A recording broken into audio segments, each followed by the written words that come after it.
Hello. Muraho neza. Eba, narimba kumbuye byo mu rwego rwo hejuru kabisa. Iyi video ndashaka gusubiza umuntu wohereje komanteri ambaza uburyo the difference hagati ya USA na Canada. Ntago namubwira ibyo muri Leta Zunze sihomba. Mba muri Canada. Ntago namenye ubuzima bwo muri Leta Zunze.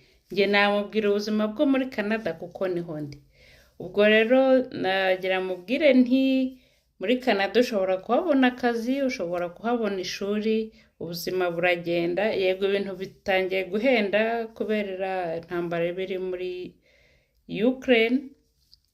Ariko ubuzima burahari, ushobora kubona amafaranga ukoze neza udashatse kuza uhita winjira muri office.